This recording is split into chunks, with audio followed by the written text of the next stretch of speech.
capítulo 2 de segundo livro dos reis, capítulo 2 de segundo livro dos reis. Encontraram? Diz amém. Eu vou ler uma palavra muito conhecida, muito comentada, mas é o que Deus colocou no meu coração esta noite, não posso fazer mais nada. Amém? Elias é levado para o céu. Quem está caminhando para o céu, diga: eu estou. Vamos ler. E quando o Senhor estava para tomar Elias ao céu num redemoinho, Elias partiu de Gilgal com Eliseu. Disse Elias a Eliseu: fica-te aqui, o Senhor me enviou a Betel. Porém Eliseu disse: tão certo como vive o Senhor e vive a tua alma, não te deixarei. Assim desceram a Betel. Os filhos dos profetas que estavam em Betel saíram ao encontro de Eliseu e perguntaram: sabes que o Senhor hoje tomará o teu senhor por sobre a tua cabeça? Respondeu ele: sim, eu sei, mas calai-vos. Então Elias lhe disse: Eliseu, fica-te aqui, o Senhor me enviou a Jericó.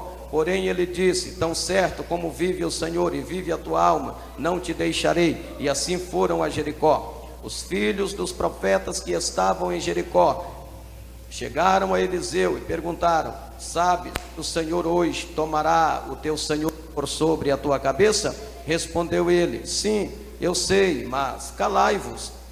Então Elias lhe disse: fica-te aqui, o Senhor me enviou ao Jordão. Mas ele disse: tão certo como vive o Senhor e vive a tua alma, não te deixarei. Assim ambos foram juntos. 50 homens dos filhos dos profetas foram e pararam a certa distância, em frente do lugar em que ambos haviam parado junto ao Jordão. Então Elias tomou a sua capa e, dobrando-a, feriu as águas, as quais se dividiram para os dois lados, e passaram ambos em seco. Havendo ele passado, Elias disse a Eliseu: pede-me o que queres que te faça antes que seja tomado de ti. Disse Eliseu: peço-te que haja porção dobrada do teu espírito sobre mim. Respondeu Elias: coisa difícil pediste, se me vires quando for tomado de ti, assim se te fará. Porém, se não, não se fará. Indo eles, andando e falando, de repente um carro de fogo com cavalos de fogo os separou um do outro, e Elias subiu ao céu num redemoinho. Amém? Levantemos as nossas mãos ou as vossas Bíblias, como vocês queiram. Comece a glorificar a Deus em oração. Todos dando glória, glória, glória, glória, glória a Deus. Deus querido, Deus amado, Deus poderoso e santo, Senhor de toda glória. Graças lhe damos, Pai querido, porque Tu és um Deus de misericórdia. Tu és um Deus santo, Tu és um Deus poderoso. Tu és um Deus que responde a oração sincera. Aleluia. Tenha compaixão, Senhor, tenha misericórdia. Manifesta a sua divina glória, o seu divino poder, que a sua graça, que a sua unção, que o seu poder seja manifesto, ó Pai, esta noite em nossas vidas. Aleluia. Senhor, olha para os nossos corações que necessitam da sua palavra, do alimento. Aleluia. Alimenta-nos esta noite com a tua palavra. Senhor, eu nada sei, nada posso, nada tenho. Aleluia. Sê comigo agora pela tua grande e infinita misericórdia. Oh Deus querido, Deus maravilhoso, Deus santo, Deus de misericórdia. Aleluia. Manifesta a sua glória divina. Aleluia, Jesus, aleluia. Abençoa ricamente, meu Deus. Dai a vitória completa, dai a vitória total. Aleluia. Realiza, Senhor Jesus, a sua obra esta noite. Amém. Amém. Tome o seu assento, por gentileza, em nome de Jesus. Desocupem as suas mãos, batam palmas e glorifiquem a Jesus.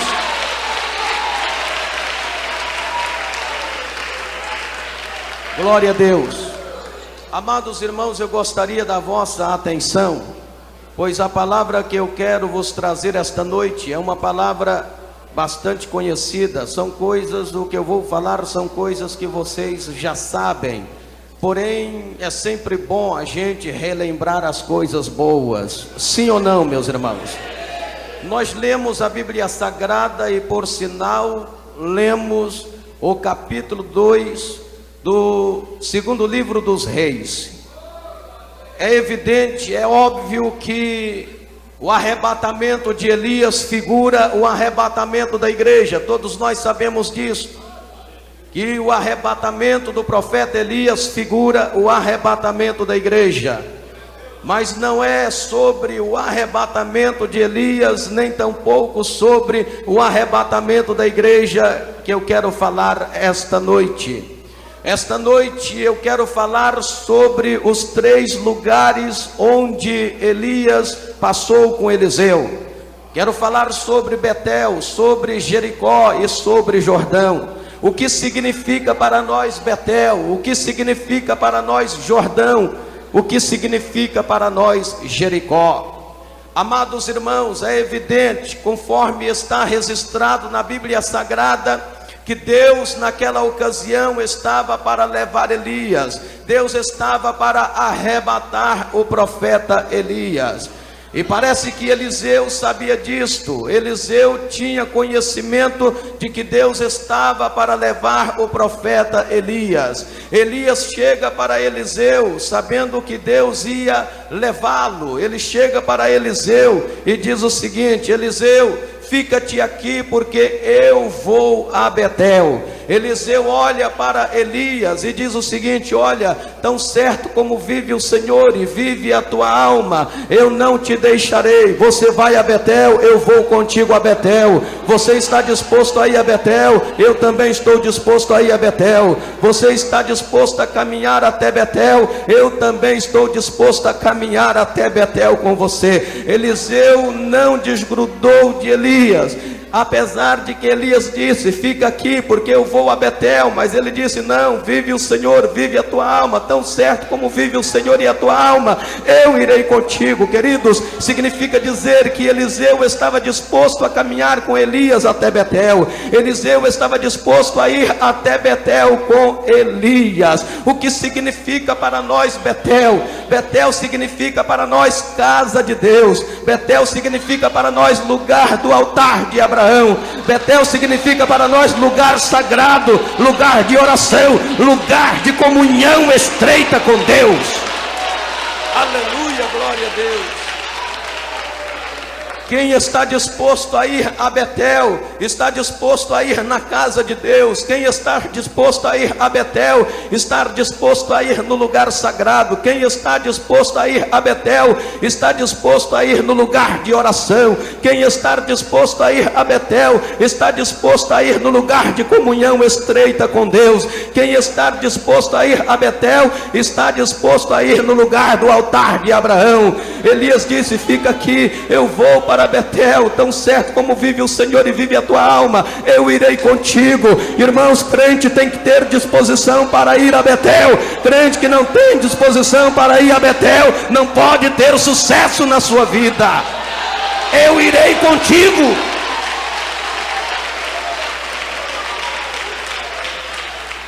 Como é que nós sabemos que Betel significa casa de Deus? Betel significa lugar de oração. Betel significa lugar de consagração. A Bíblia diz, queridos irmãos, em Gênesis capítulo 28, versículo 17. O que é que nós temos em Gênesis capítulo 28, versículo 17? A Bíblia diz que Jacó havia saído da sua casa e Jacó estava em um deserto. Nesta época, Jacó havia resolvido sair de casa, ou seja, ele foi obrigado a sair de casa. Jacó estava sendo caçado pelo seu irmão Esaú, como se caça uma perdiz no deserto. Ele saiu da sua casa, fugindo de seu irmão Esaú, que o procurava para matá-lo. E numa certa distância, numa caminhada muito longa, quando Jacó se encontrava já no deserto, cansado daquela caminhada, daquela peregrinação, Jacó deitou para descansar daquela caminhada. E a Bíblia diz que Jacó pegou uma pedra, porque ele não tinha um travesseiro, ele não carregava um travesseiro. Ele pegou uma pedra e colocou aquela pedra em um determinado lugar, e ali ele deitou e colocou a sua cabeça sobre aquela pedra. Aquela pedra serviu de travesseiro para para Jacó descansar, para Jacó repousar daquela caminhada. E ali Jacó dormiu totalmente desconfortável, porque o seu travesseiro era realmente uma pedra. Mas ali Jacó, com o seu coração cheio de propósito para com Deus, ele dormia e repousava. De repente o Senhor se revela a Jacó. Queridos, eu quero dizer a você que esta noite Deus quer se revelar a você. Deus quer se revelar a você de uma forma diferente. Deus quer se revelar a você de uma forma sublime, de uma forma essencial, de uma forma sobrenatural. E se você tiver propósito com Deus e abrir o seu coração, Deus se revelará a você esta noite. Aleluia! Oh, bendito é o Cordeiro de Deus. Deus se revela a Jacó. Amados, muitas vezes Deus permite alguma coisa acontecer, alguma coisa adversa acontecer em nossa vida, para que Ele venha se revelar a nós. Jacó estava sendo caçado pelo seu irmão Esaú, como eu disse, como se caça uma perdiz no deserto. Mas naquele momento em que ele repousava totalmente desconfortável, fazendo de uma pedra o seu travesseiro, ali Deus se revela a ele. De repente o céu se abre. Aleluia!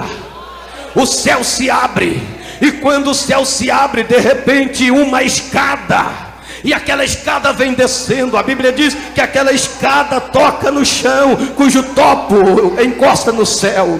E a Bíblia diz que anjos de Deus começaram a descer e a subir pela escada. E a Bíblia diz mais, diz que o Senhor estava sentado em cima daquela escada. E a Bíblia diz mais, diz que Deus começou a falar com Jacó. E o Senhor que estava sentado em cima da escada dizia: Jacó, não pasme. Jacó, não temas. Jacó, não te atemorizes. Jacó, você quer saber de uma coisa, Jacó? Eu quero me revelar a você de uma forma diferente. Hoje eu me lembro do capítulo 33, versículo 3 do profeta Jeremias, que diz: clama a mim e responder-te-ei, e anunciar-te-ei coisas grandes e firmes que não sabe. Queridos, quantas vezes Deus quer se revelar a nós, quantas vezes Deus quer revelar coisas grandes e firmes em nossas vidas, coisas que nós não sabemos, mas nós, com a dureza de nossos corações, limitamos o poder de Deus. É óbvio que Deus não tem limite para operar, mas nós, com a dureza de nossos corações, limitamos o poder de Deus, e Ele quer se revelar de maneira sublime, maravilhosa, essencial e sobrenatural, e não pode, porque está limitado. Por que é que está limitado? Porque nós temos limitado o poder de Deus em nossas vidas. E é isto que eu quero dizer: não limita o poder de Deus esta noite, porque se você não limitar o poder de Deus esta noite, Deus se revelará a você, se revelará a você com coisas grandes, tremendas, firmes, que você ainda não sabe. Deus falou: Jacó, você quer saber, Jacó? Eu estou contigo. Você acha que você está sozinho, mas não está, Jacó. Eu estou contigo. Jacó, onde você pisar, pisarei contigo. Por onde andares, andarei contigo. Jacó, não se preocupe com a situação, porque eu sou o Deus de Abraão. Eu estou contigo, não te deixarei, nem te desampararei. Você não está sozinho, Jacó. Jacó despertou, e quando ele despertou, ele acordou, ele olhou e disse: na verdade, o Senhor está neste lugar, e eu não sabia. Oh, queridos irmãos, e Jacó disse mais: este não é outro lugar a não ser a casa de Deus, e esta não é outra porta a não ser a porta do céu. E a Bíblia diz mais, diz que ali Jacó edificou um altar e colocou o seu nome Betel. Aqui será chamado Betel, porque aqui o Senhor me revelou a mim. Aqui será chamado Betel. Aqui é casa de Deus, queridos. Crente que não está disposto a ir a Betel não pode ser crente vitorioso. Quando Elias disse: Eliseu, fica aqui, porque eu vou a Betel. Eliseu, que não era nada bobo, Paulo, ele sabia que Betel significa lugar de oração, e ele disse: eu irei contigo. Mas quando nós falamos em Betel, para certos crentes, tem crentes que correm mesmo, tem crente que não gosta de Betel, querido, quer expulsar crente da igreja, certos crentes da igreja, é você falar que vai fazer um culto de oração, e que naquele culto só vai ter oração, não vai vir ninguém, porque os crentes estão fugindo de Betel. Queridos, crentes têm que estar disposto a ir a Betel, lugar de oração, lugar de consagração.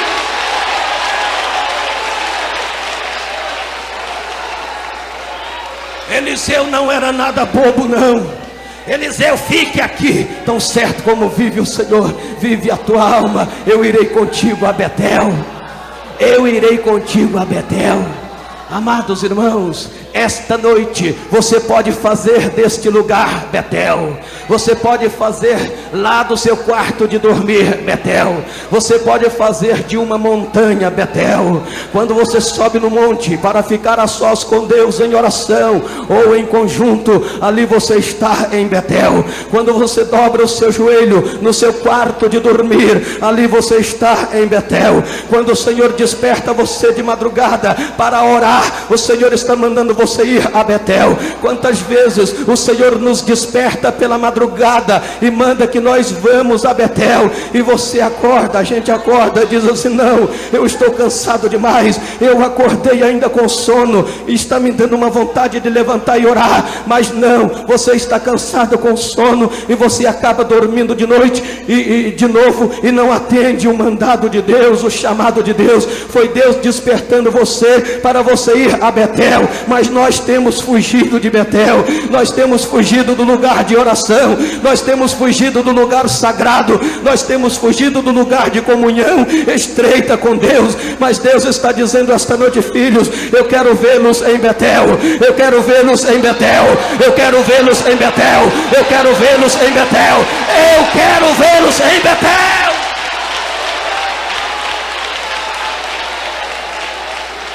Aleluia, glória a Deus. Amados, nem sempre nós conseguimos as coisas com facilidade.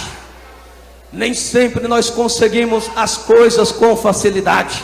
E na vida espiritual é também assim. Nem sempre conseguimos as coisas com facilidade. Muitas vezes nós, para conseguirmos algo de Deus, temos que passar algumas horas, alguns momentos, alguns dias em Betel. E é o que nós não queremos, mas queremos a bênção de Deus. Não queremos Betel, mas queremos a bênção de Deus. Mas é necessário passar em Betel para ter a bênção de Deus. O capítulo 9 do Evangelho de João mostra um exemplo. O que é que nós temos no capítulo 9 do Evangelho de João? Jesus está juntamente com seus discípulos, e de repente eles veem um homem cego, e aquele cego é cego de nascença. Os discípulos olham para Jesus e faz a seguinte pergunta: mestre, quem é que pecou, ele ou seus pais, para que nascesse cego? Jesus olha para os discípulos e diz o seguinte: olha, nem ele nem seus pais pecaram para que ele nascesse cego, mas foi para que a glória de Deus se manifeste na vida dele. Queridos, quando Jesus disse nem ele e nem seus pais, Jesus não estava dizendo com isto que o cego não tinha pecado e que os seus pais não tinham pecado. Eles tinham pecado sim. O que Jesus quis dizer é que a cegueira daquele homem, a enfermidade daquele homem não era consequência do seu pecado. Há enfermidades que são consequência de pecado, mas naquele caso não. Por isso Jesus disse nem ele nem seus pais, mas é para que a glória de Deus se manifeste na vida dele. Sabe o que é que Jesus fez naquele momento? Jesus fez uma coisa que para nós parece estranha. Jesus cuspiu no chão, e a Bíblia diz que com a saliva da sua boca ele mexeu, juntou com a terra, e ele fez lodo. Aquele lodo é um tipo de lama que a Bíblia chama de lodo, e aquele lodo Jesus pegou com o seu dedo e colocou nos olhos do cego. Queridos, Jesus colocou aquela lama que ele fez da saliva da sua boca, untou os olhos do cego, e a partir daí, sabe o que é que Jesus disse? Jesus disse: agora vai até o tanque de Siloé e se lava. Ué, O cego poderia ter questionado: mas espera aí, Jesus, já não basta eu ser cego? Só porque eu sou cego o Senhor está fazendo isto comigo? Já não basta eu ser cego, o Senhor suja os meus olhos, o Senhor coloca um tipo de lama nos meus olhos, ainda manda eu ir no tanque de Siloé se lavar? Como é que eu vou se eu sou cego? Como é que eu vou? Já tenho dificuldade, já dependo dos outros, e o Senhor suja os meus olhos e manda que eu vá no tanque de Siloé? Não, o cego não questionou. Jesus colocou aquele lodo nos olhos dele e disse: vai até o tanque de Siloé. Várias vezes nós lemos na Bíblia Jesus tocando no doente e dizendo assim: seja curado, o doente é curado. No caso de Bartimeu, Jesus falou: o que queres que eu te faça? Eu quero. Mas nesse caso não. Nesse caso Jesus, além de sujar os olhos do cego, mandou que ele fosse até o tanque de Siloé. Queridos, o que me chama a atenção é que o cego não se preocupou em perguntar a Jesus por que ele deveria fazer ato tão estranho, e nem se preocupou com a questão do tanque de Siloé ter virtude ou não para curar. Ele não se preocupou com nada disso, mas ele foi com os olhos sujos daquela lama que Jesus havia colocado nos olhos dele. Foi até encontrar o dificultoso tanque de Siloé, que fica situado num vale perto de Jerusalém. Ele foi, talvez com a ajuda de alguém, mas ele foi até localizar o dificultoso tanque de Siloé, situado num vale perto de Jerusalém. Quero que vocês entendam que quando Jesus untou os olhos do cego, ele sentiu Jesus tocar nele, mas o milagre só aconteceu depois que ele obedeceu. Quando ele vai até o tanque de Siloé, ele encontra-se com o milagre. Outra coisa que ele não se preocupou é porque ele tinha que ir exatamente no tanque de Siloé. Tinha outros tanques mais perto, mais fáceis de ser encontrado, mas tinha que ser no tanque de Siloé. Um tanque dificílimo de ser encontrado. Fica num vale, lá num vale perto de Jerusalém. Mas ele foi, sem questionar, ele foi. E o que foi que aconteceu? A Bíblia diz que ele foi, se lavou, e quando ele voltou, participa comigo, ele voltou vendo. Ele voltou mais forte. Ele voltou vendo. Ele voltou vendo. Valeu a pena ou não valeu? Valeu a pena ou não valeu? Quando Jesus untou os olhos dele, Jesus disse: agora vai a Betel. Sua bênção está lá em Betel. Vai a Betel. Mas é difícil, lugar dificultoso. Vai lá. Vai lá. Ele foi, obedeceu e voltou vendo. Amados irmãos, nós estamos acostumados, não é verdade, a querer muitas vezes as bênçãos de Deus e não querer fazer nada por merecê-la. Hoje em dia as coisas estão muito fáceis. É só colocar o pacote no micro-ondas e de repente sai uma refeição quentinha. Parece que ninguém quer ocupar tempo na cozinha preparando uma bela refeição a partir de ingredientes crus. Esta atitude de preguiça tem se infiltrado dentro das igrejas evangélicas. E os crentes querem receber tanto de Deus e precisam receber tanto de Deus, mas não quer levantar uma palha do lugar por merecer. E quando o Senhor diz vai a Betel, ele recusa. Ele recusa ir a Betel. Mas o Senhor está dizendo esta noite: filhos, eu quero vê-los em Betel. Eu tenho uma grande vitória para vocês em Betel.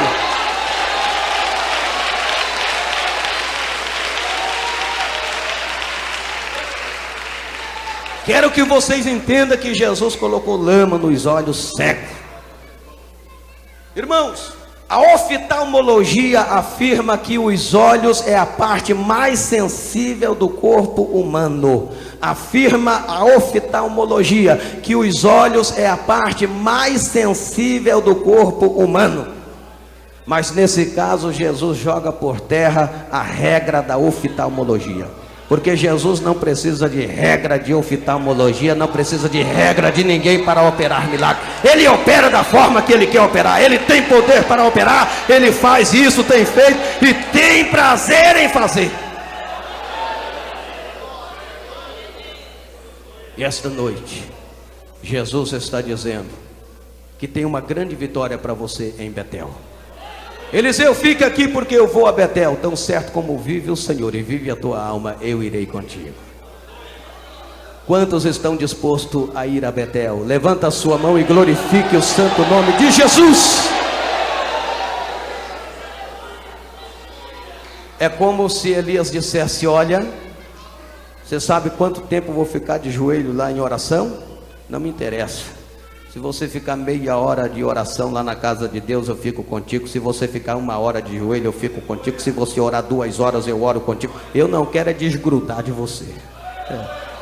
O que eu não quero é desgrudar de você. Eu vou a Betel. Eliseu sabia que para receber o que ele queria, ele precisava passar em Betel. E nós temos que estar cientes disso, querido.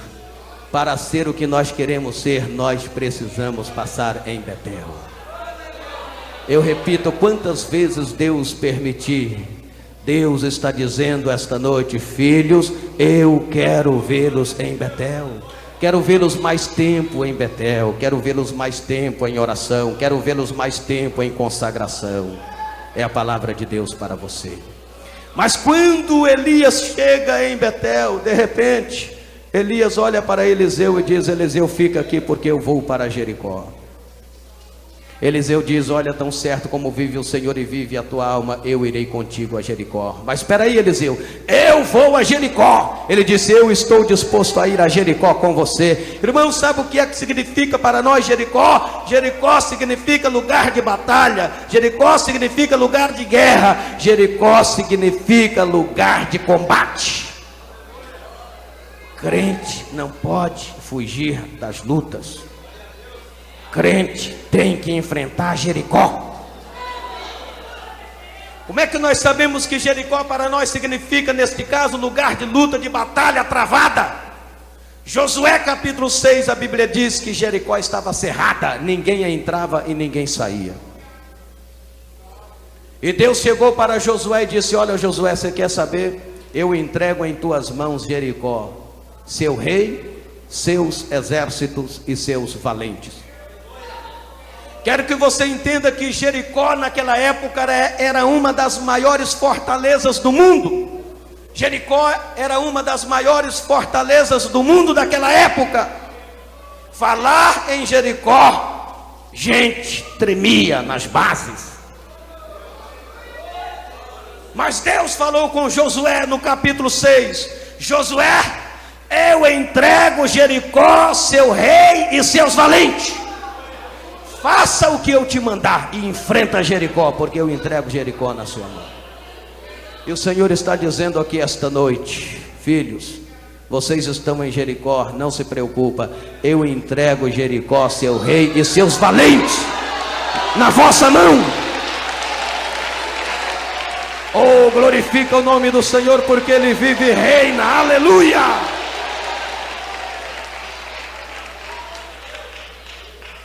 Irmãos, crente que foge de luta, às vezes a gente quer correr, é verdade, é uma fraqueza nossa, é uma fraqueza do ser humano. Nós não gostamos de luta, nós não gostamos de batalha, nós nos abatemos, nós muitas vezes queremos fugir, nós muitas vezes não queremos aceitar, é uma realidade. Mas quando a gente vai olhar à luz da Bíblia, a gente vai ver que o Senhor está convidando: olha, você tem que passar em Jericó. Quero te ver em Jericó. Mas sabe por que eu quero te ver em Jericó? Porque eu quero entregar Jericó, seu rei e seus valentes na sua mão. Eu entrego. Agora, para entregar, você não pode fugir de Jericó. Para Deus entregar Jericó nas mãos de Josué, seus reis, seus valentes, Josué tinha que enfrentar Jericó. Irmão, sabe como é que vence luta? Enfrentando. Sabe como é que se vence as lutas? Encarando as lutas. Ninguém é capaz de vencer uma luta fugindo dela. Ora, nós queremos fugir muitas vezes, mas não é fugindo que se vence, não é fugindo que se vence luta. Você só é capaz de vencer uma guerra se você enfrentá-la e não fugir dela. Eu sei que eu estou falando com muita gente aqui que está em Jericó, e talvez você tenha pensado em sair de Jericó. Deus está dizendo: enfrenta Jericó, porque eu entregarei Jericó, seu rei e seus valentes, entregarei na sua mão.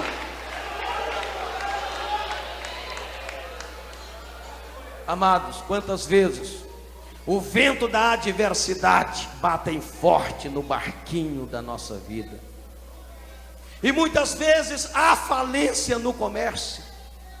Um membro da família desvia-se, vai embora de casa, abandona tudo, desaparece. A doença se apodera de um ente querido como uma víbora. Quantas vezes a morte entra no lar? O marido vai embora de casa, a esposa vai embora de casa, a dor da separação parece insuportável. Os ventos de contratempo batem do lado de fora do barco, e os ventos da dúvida batem do lado de dentro do barco. Quando muitas vezes nós pensamos: acho que não vou aguentar, acho que não vou resistir, acho que Deus não é comigo, acho que Deus não está me ouvindo. É o vento da dúvida batendo do lado de dentro, enquanto os ventos de contratempos, que são as lutas e tribulações, dificuldades e etc., batendo do lado de fora do barco. Queridos, não deixa o vento da dúvida bater do lado de dentro. Se bater do lado de dentro, expulsa em o nome de Jesus e diga: não, Deus é comigo, Deus prometeu entregar em minhas mãos Jericó, seu rei e seus valentes.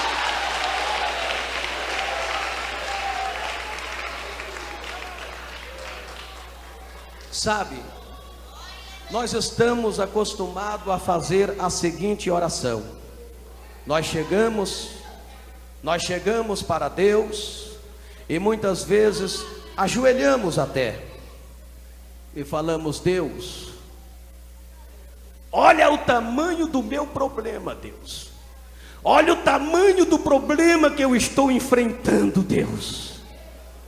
Esta é a oração que nós estamos acostumados a fazer. Mas eu vos convido esta noite a mudar esta oração. Ao invés de você chegar para Deus e falar: Deus, olha o tamanho do meu problema, porque você não precisa falar isto para Deus. Deus conhece e sabe do tamanho do seu problema. Chega para o diabo. Mas espera aí, pastor, chega para o diabo e diga assim: diabo, olha o tamanho do meu Deus, olha a grandeza do meu Deus, olha o poderio do meu Deus.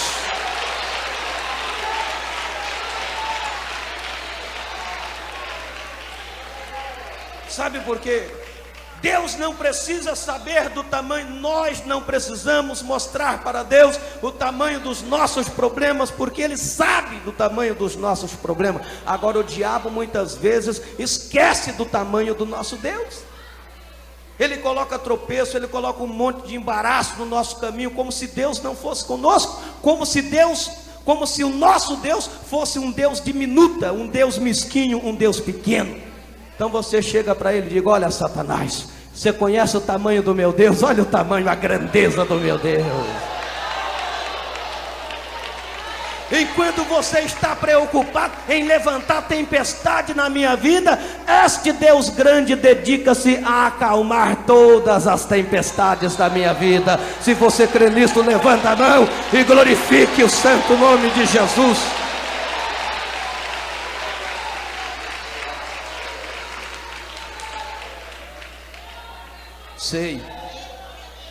Sei que você está em Jericó.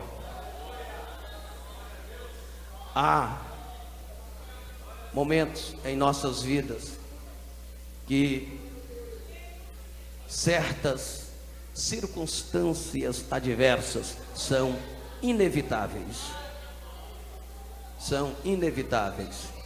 São circunstâncias difíceis que a própria vida nos oferece. E junto com essas circunstâncias difíceis que a própria vida oferece, aí vem as tempestades, os vendavais. Você entendeu? E é exatamente nesse momento que o Senhor chega para você, e você tem que saber disso, você tem que se conscientizar disso, que o Senhor chega para você e diz assim: filho, lembra-se que você está em Jericó, mas lembra-se que só é possível vencer Jericó se não fugir, se enfrentá-la. Enfrenta, eu estou contigo, eu sou contigo. Enfrenta Jericó, enfrenta, não fuja desta batalha não. Se você fugir, você está correndo, está se acovardando. Enfrenta. Aí eu me lembro do capítulo 43, versículo 2 do profeta Isaías: quando passares pelas águas, estarei contigo. Quando pelos rios, eles não te submergirão. Quando passares pelo fogo, não te queimará, nem a chama arderá em ti. Agora note bem a expressão quando passares, não é se passares. Quer dizer, se a expressão fosse assim, se passares, seria uma hipótese, você poderia passar ou não, mas a expressão é o seguinte: quando passares, significa dizer que você vai passar. Você vai passar, mas significa dizer que o Senhor está dizendo: quando você passar, eu estarei contigo. Se passares pelas águas, estarei contigo. Ou seja, quando passares pelas águas, estarei contigo. Quando pelos rios, eles não te submergirão. Quando passares pelo fogo, não te queimará. Tem mais, nem a chama arderá em ti. Sabe por quê? Eu sou o teu Deus, eu te ajudo, eu te esforço, eu te sustento, eu te pego pela mão, eu te levanto.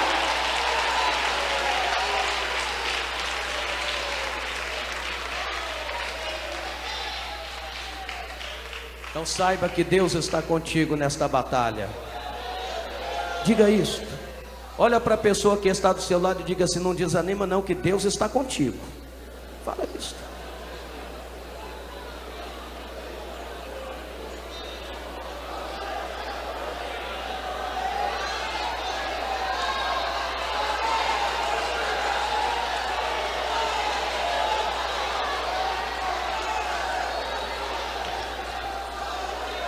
Amém. Eliseu era inteligente. Eliseu sabia que se ele não enfrentasse Jericó, ele não venceria Jericó. Eliseu estava ciente disso. Por isso ele diz: tão certo como vive o Senhor e vive a tua alma, eu irei contigo a Jericó. Quantos aqui estão dispostos a enfrentar Jericó? Levanta a mão e glorifique o santo nome de Jesus. E se você está em Jericó, Deus está dizendo: estou contigo. Às vezes é difícil. É difícil. Às vezes é difícil. Mas saiba que você está bem arraigado em Cristo Jesus. Para ilustrar, eu quero trazer aqui uma história ilustrativa. Um moço que durante uma grande tempestade, ele se abrigara na fenda de uma rocha. A tempestade era grande, o vendaval era grande, e aquele moço, com medo daquela grande tempestade, ele foi e se abrigou debaixo de uma rocha. Em outras palavras, debaixo de uma pedra. A história conta que, abrigado debaixo daquela rocha, aquele moço temia e tremia. Mas ele olhava para a rocha, e a rocha não temia e não tremia. O moço, abrigado debaixo da rocha, temia e tremia, mas a rocha não temia e nem tremia. Muitas vezes nós, diante dos vendavais da vida, diante das circunstâncias difíceis da vida, há momento que a gente diz assim: é difícil, a gente teme e treme. Mas se nós estamos bem arraigados na rocha que é Cristo, saibamos que esta rocha não teme e não treme, e nós estamos abrigados sobre, ou seja, debaixo dela, na fenda dela. Ela não teme, ela não treme.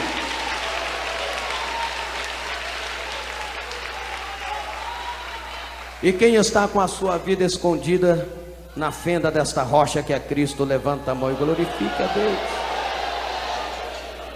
Então tenha certeza, Deus é contigo.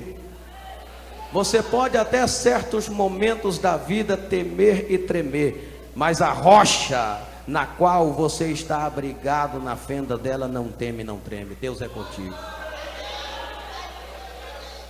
Eliseu, fica aqui que eu vou ao Jordão. Aí Eliseu diz: tão certo como vive o Senhor e vive a tua alma, eu vou contigo ao Jordão.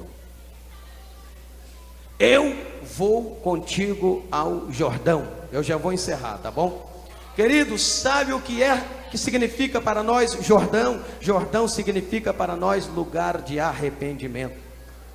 Sabe o que é arrependimento? Qual é a definição da palavra arrependimento? Mudança de procedimento e de parecer. Em Mateus capítulo 3, a Bíblia diz que era por João Batista batizado no Rio Jordão o povo que aceitava a sua mensagem. Jordão significa então lugar de arrependimento. Arrependimento significa mudança de comportamento, mudança de parecer, mudança de procedimento. Quando Elias disse para Eliseu: fica aqui que eu vou ao Jordão, Eliseu se prontificou e disse: eu vou contigo ao Jordão. Eliseu sabia que poderia ter algo na sua vida que não coincidia com a vontade de Deus, mas ele estava disposto a mudar. Ele estava disposto a mudar de procedimento, a mudar de parecer, a colocar tudo no altar de Deus em conformidade com Deus, pois ele estava atrás de uma grande vitória. Por isso ele disse: eu vou ao Jordão. Eu quero dizer esta noite também que esta noite é noite de arrependimento.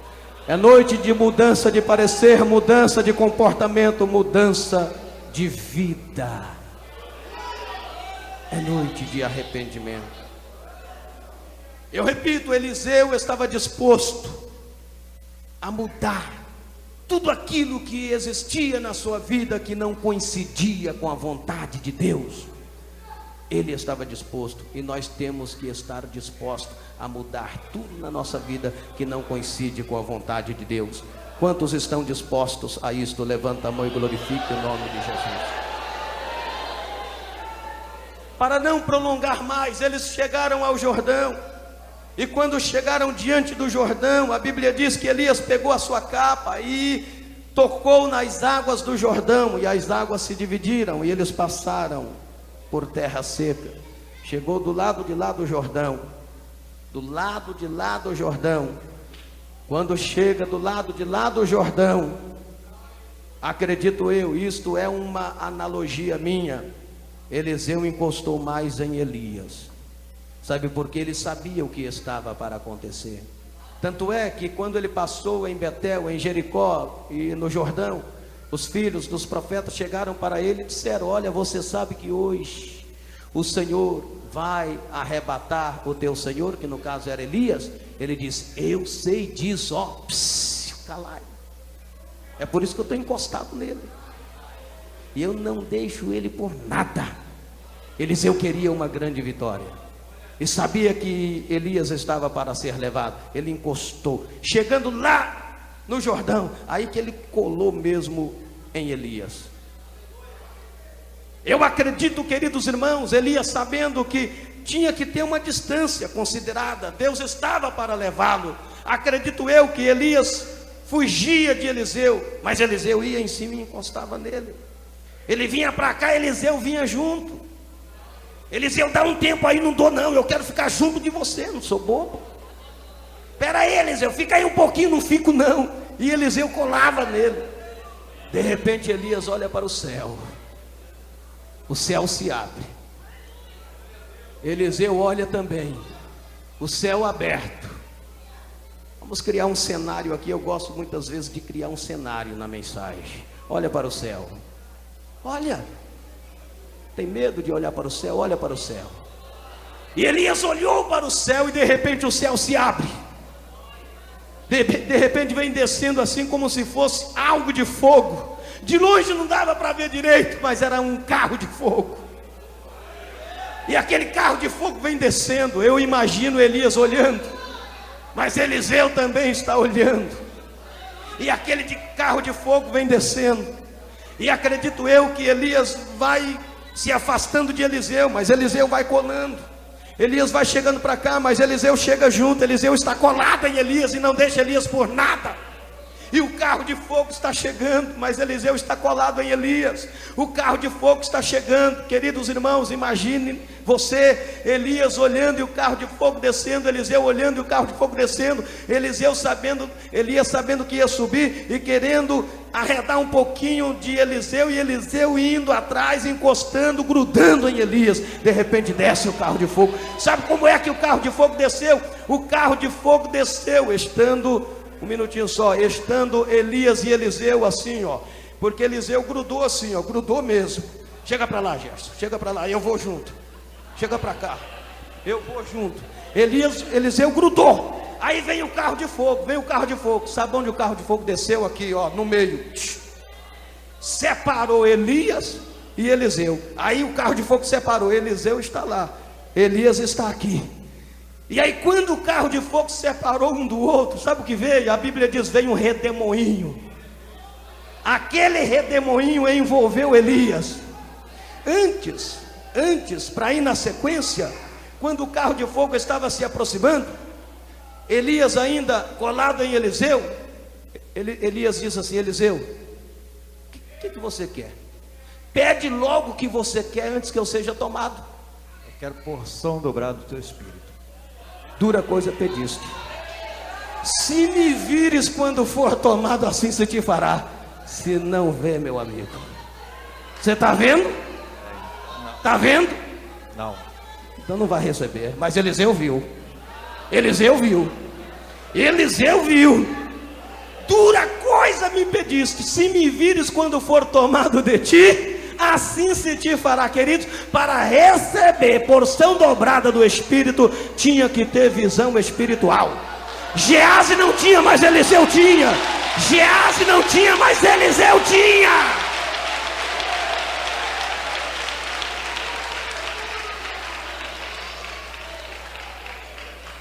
O que foi que Eliseu pediu? Eu quero o quê? Pede aí você também. Eu quero o quê? Eu quero o quê? Quando Elias disse assim, pede o que queres antes que eu seja tomado, ele disse assim, escolha, o que é que você quer? Escolha depressa o que é que você quer antes que eu seja tomado. Você já passou comigo em Betel, já passou em Jericó, já chegou no Jordão. Pede logo o que você quer antes que eu seja tomado. Eliseu tinha que escolher. O que foi que ele escolheu? Repete. Ele não escolheu prata, não escolheu ouro, não escolheu dinheiro, não escolheu boa vida. Ele escolheu porção dobrada do Espírito que estava sobre a vida de Elias.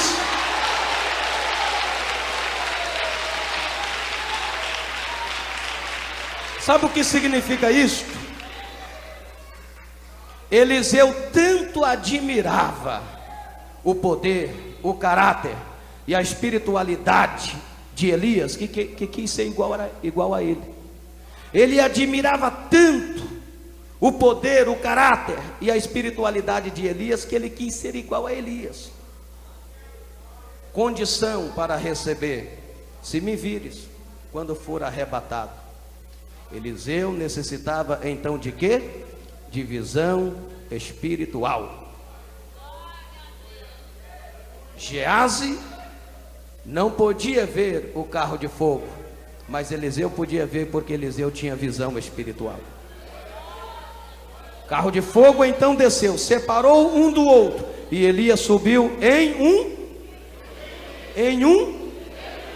Muitas pessoas pregam dizendo que Elias subiu num carro de fogo, mas não foi exatamente assim. O carro de fogo desceu para separar Elias de Eliseu. O carro de fogo simplesmente desceu no meio dos dois e separou um dos dois. Elias subiu num redemoinho.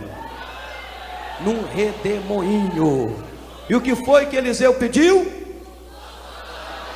Então fiquem em pé para receber porção dobrada. Se você quer porção dobrada, levanta a mão e glorifique o santo nome de Jesus que vive e reina. Venha aqui na frente, pelo menos 5 minutos. Venha aqui, eu já vou encerrar, pelo amor de Deus. Me perdoa, mas eu já vou encerrar, pelo menos 5 minutos. O que é que nós queremos receber? Fala mais alto, todo mundo. Porção dobrada. Mas você já passou em Betel? Já passou em Betel? Quem já passou em Betel? Levanta a mão e dê glória. Já passou em Jericó ou está em Jericó, batalhando, lutando com fé? Já chegou no Jordão, lugar de arrependimento? Levanta a mão e glorifique o nome do Senhor. Então agora escolha, pede, levanta a sua mão em nome do Senhor Jesus. Levanta a mão, queridos, é momento de oração. É momento de você receber porção dobrada. Deus é contigo, Deus quer te usar, Deus quer revestir você. Levanta a mão e comece a glorificar o nome do Senhor. Esta noite é noite de porção dobrada. Levanta a mão e comece a glorificar o nome do Senhor. É noite de porção dobrada. Não estou ouvindo crente glorificar o nome do Senhor. Levanta a mão e dê glória, dê glória, dê glória, dê glória. Oh, aleluia, glória a Deus, aleluia. Deus, manifesta a sua glória, manifesta o seu poder. Manifesta, manifesta, manifesta a sua glória, aleluia. Glorifica a Deus, receba, receba, receba, receba. Receba a unção do Espírito, receba.